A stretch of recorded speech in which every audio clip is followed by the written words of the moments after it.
Hello, everybody, and welcome back to another episode of Frank's Unsolicited Advice. It's been a while, but I'm back. I'm back at it. And why not? Why not now? Why not now? For the first time in a long time, I finally got some feel of creativity, and I wanted to share. And that's what made me start this podcast over a year ago, was that I wanted to share my experiences, my advice, my thoughts with my friends, family, and people that I don't know. So I started this podcast. That's what I intended to do. I took some time off, focused more on my other podcast because it was filling the time. But today I had took some time off from work, and it's been on my mind. And the topic of today is going to be the holidays, and what the holidays mean to us or to you. I could only tell you what it means to me in my household.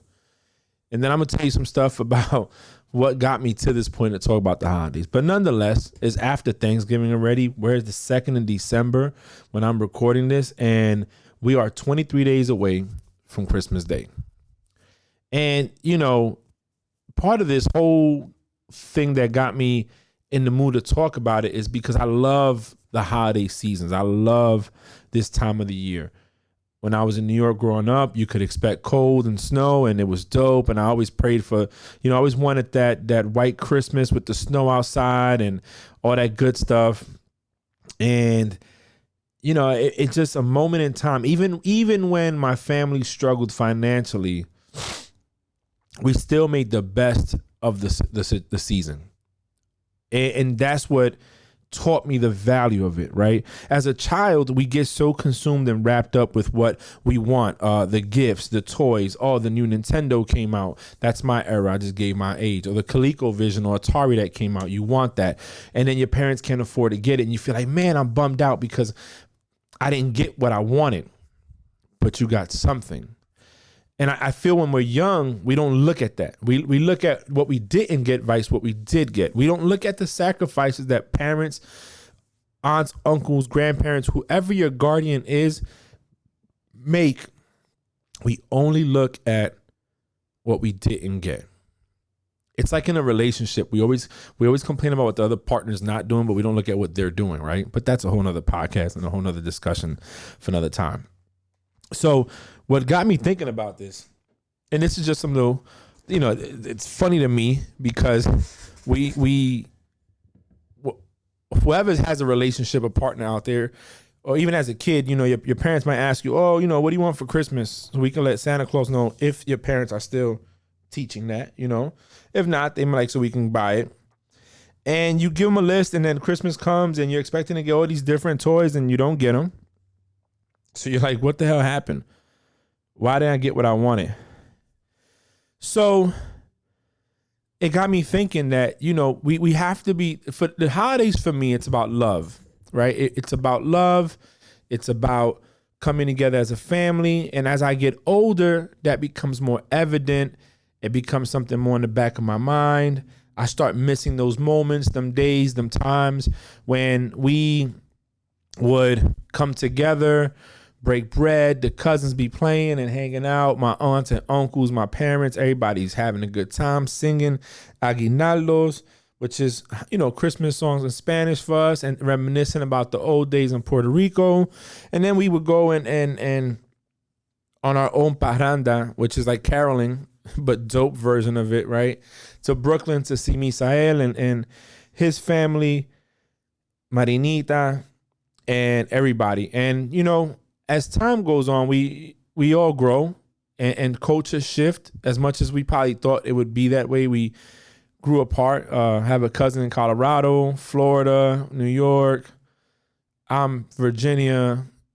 It's all over the place.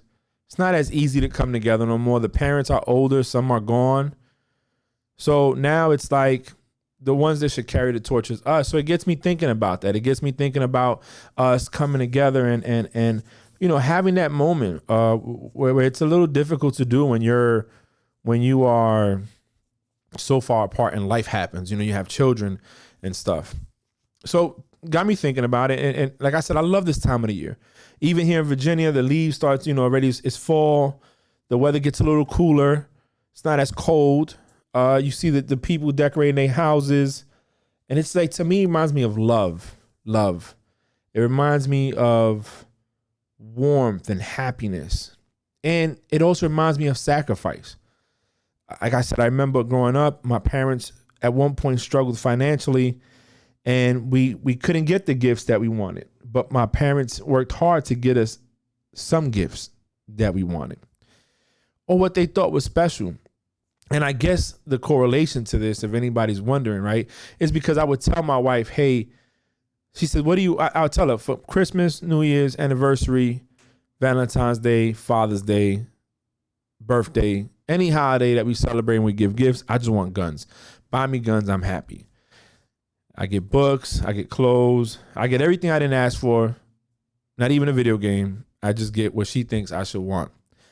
And as I complain and say, well, I told you what I wanted, why you didn't get it, I didn't bother to realize the fact that at least she got me what she thought I would like. What she wanted me to have, not what I wanted to have, what she wanted me to have. Because it's her thought. People say it's the thought that counts, and that's what should matter, which got me thinking to when I was growing up. And I said my parents struggled, and there was times I wanted certain things and I wouldn't get it. And obviously as a child you get upset, or you don't understand the reason why. You just see that you didn't get the gift. You got something different, and we forget about the importance. But when we're children, we're not supposed to understand that, right? We're supposed to think, oh man, mom and dad didn't get me what I wanted, and this Christmas sucks, this holiday sucks. Well, as I now that I'm older, I start realizing that the sacrifices is what mattered the most. Is the thought that mattered. It was the fact that my mom would work 2 or 3 jobs, my dad was working to provide for us what they thought was best for us, what they thought we needed.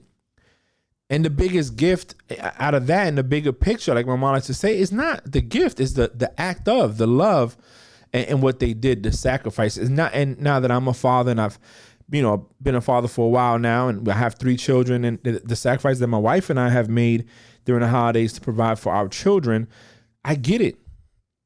And I see them, oh, I didn't get this. Well, at least you got this. Y'all all got cell phones. A lot of people don't have a cell phone. Be happy.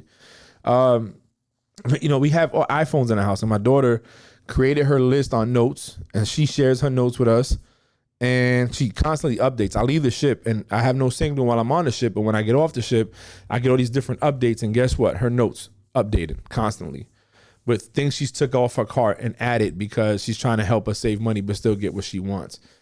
But the holidays is to me, it's not about the gift. It's about the love and the warmth and giving to others, being there, making memories, even changing cultures, right? Some of us didn't grow up with the same culture, the same mindset. And now that we're successful, or we have careers and we can do different than what we had when we was growing up, we want to change and shift the culture. Here in my house, we're constantly playing, if not aguinaldos navideños, we're playing soulful Christmas music or Christmas music period. You go upstairs, everybody has Alexa devices in their rooms. So you hear Ava playing hers in her room. I played in the car. We get excited. We want to put the tree up. We buy Christmas stockings, to hang them up.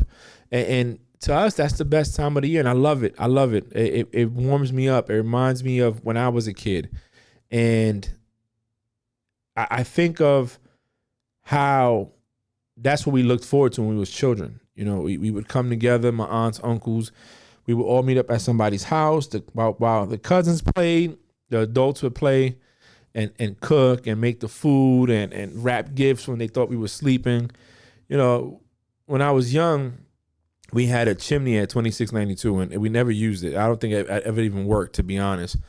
But I would sneak there and I'll write letters and I'll put them in there for Santa Claus, hoping that he would get it. This is before I grew up to know better, but I would put it in there. I think one time, I don't know if I was in the Navy already, or I came home and I looked into the chimney and it was there. It was there. And, I said, wow, this is crazy. I thought he got him. But you know why I thought he got him was because sometimes I would get things that were on that list. And it was the sacrifice my parents made to get me that.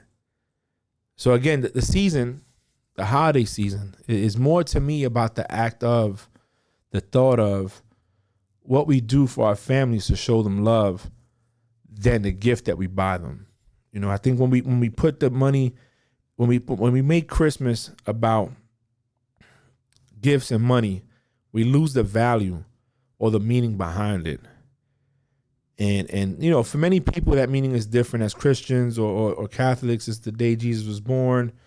For others, it can mean something different. But I think as a whole, it should be about love and warmth and giving, right? Giving.